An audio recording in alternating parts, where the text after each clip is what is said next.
दोस्तों, कई बार किसी का इंतज़ार कुछ मिनट करना हो तो सालों बराबर लगता है।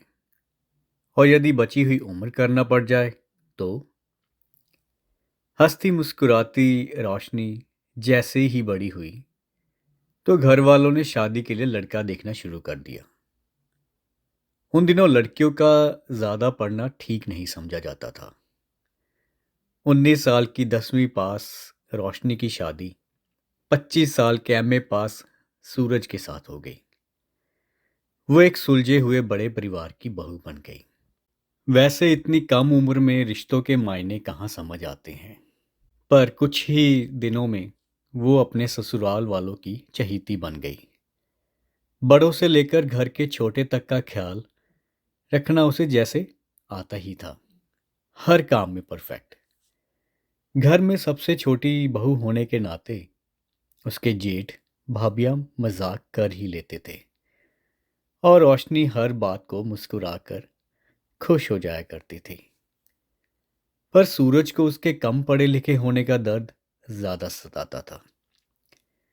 रोशनी को भी इस बात का जल्दी ही पता लग गया।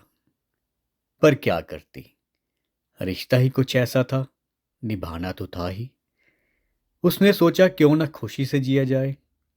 इसलिए वो हर बात को हंसकर टाल देती थी। बुजुर्ग हमेशा इंसान के गुणों को बड़ा समझते हैं। इसलिए रोशनी अपने सास ससुर की जल्दी ही लाडली बन चुकी थी। वे समय समय पर सूरज को भी समझाते थे कि वे रोशनी के गुणों पर ध्यान दे, ना कि एजुकेशन पर। पर आजकल के ज्यादा पढ़े लिखे क्या जाने संस्कारों की बातें। वो तो बस हाई फाई लाइफ की ओर आकर्षित रहते हैं। पर फिर भी जिंदगी है, ऐसे ही चलती है। ये सोचकर सूरज और रोशनी ने जल्दी ही एक दूसरे को अपना लिया। अपने आलसीपन के कारण सूरज छोटी छोटी चीजों के लिए रोशनी पर निर्भर हो गया।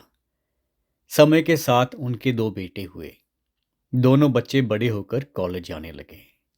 सास ससुर भी अपने सांसों की गिनती पूरी कर शरीर छोड़ गए। बच्चे बड़े होते देख सूरज और उनके भाइयों ने अपने अलग अलग घर बना लिए। अब इस पुराने घर में सूरज, रोशनी, उसके बच्चे ही रह गए। तुम अपना आलसीपन कब छोड़ोगे? सुबह उठते ही रोशनी ने चिल्लाकर कहा। हर रोज उठकर शोर मचाने वाला सूरज अब शांत हो गया था। साथ रहते रहते एक दूसरे का रंग चढ़ना जायज था। अब रोशनी के स्वभाव में बच्चों और उनके पिता की आदतों से तंग आकर कुछ चिड़चिड़ापन आने लगा था। पर फिर भी वह अपनी आदत के अनुसार दूसरों का ख्याल रखना नहीं भूली थी। समय पर सबको खाना देना, कपड़े आदि का पूरा ध्यान रखती थी।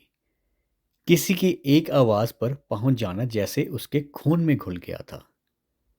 सूरज भी अब उसका ज्यादा ध्यान रखने की कोशिश करता था। पर अपने आलसी होने की आदत वो छोड़ नहीं पाया। दोनों बेटे पढ़ने में अच्छे होने के कारण अमेरिकन यूनिवर्सिटी में स्टडी करने के लिए चले गए। अब सूरज और उसकी रोशनी एक दूसरे के लिए रह गए। दोनों थोड़ा उदास हो चुके थे। होते भी क्यों ना, इतने बड़े हंसते खेलते परिवार में पूरा जीवन निकल जाने के बाद अकेले होना कहाँ रास आता है इन मिडिल क्लास वालों को।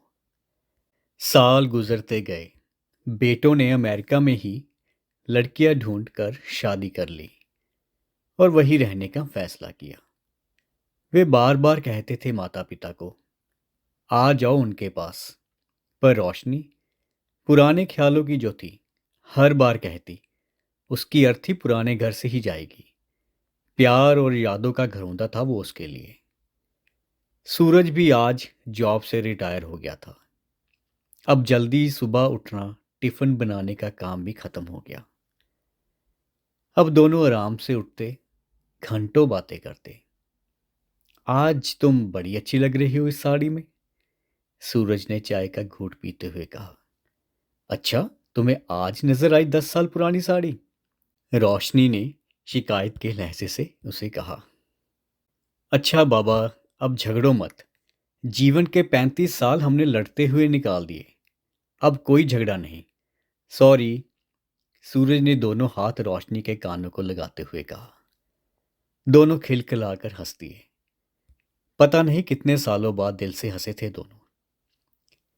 सूरज ने हाथ जोड़कर रोशनी से शादी के शुरू में किए अपने बर्ताव के लिए माफी भी मांगी और कहा, कितना ख्याल रखा तूने मेरा और मेरे परिवार का। मैं तुम्हारा सदा एहसानमंद रहूंगा। अच्छा, आपने सब नोटिस किया तो पहले कभी क्यों नहीं कहा? और मेरे परिवार का क्या मतलब? वो हमारा परिवार था और है, रोशनी ने थोड़ा मुस्कुराते हुए कहा। एक और बात, आज तक तुमने कभी मुझे इंतजार नहीं करवाया। मेरी एक आवाज पर भागी आती थी। और आज भी, सूरज कहते कहते रुक गया। तुम जो इतना इंतजार करवाते थे, सब बराबर हो जाता था। ये कहते हुए रोशनी ने सूरज को गले लगा लिया। दोनों की आंखें भर आई। एक दूसरे को संभालते वे चाय का आनंद लेने लगे। अगली सुबह, अरे उठो, क्या हुआ, इतनी देर तक सो रही हो? सूरज ने रोशनी को आवाज लगाई। आज लगता है मेरी तरह आलसी बनकर देखना चाहती हो। सूरज ने रोशनी का हाथ हिलाते हुए कहा, पर कोई जवाब नहीं आया। रोशनी के ठंडे हाथ ने सूरज की धड़कनों को तेज कर दिया। वो हिम्मत करके उठा।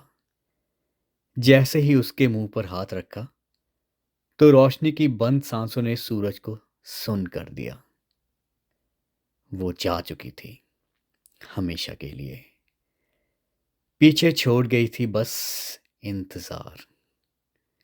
अब कौन आएगा सूरज के बुलाने पर? कोई नहीं।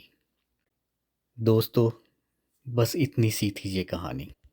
हमें भी अपने जीवन के मिले थोड़े पलों को बिना शिकायतों से निकाल देना चाहिए। क्या पता कब कोई चला जाए और हम पीछे उसके आने के इंतज़ार में रह जाए। तो दोस्तों, आज के लिए इतना ही। मिलेंगे अगले वीडियो में। धन्यवाद।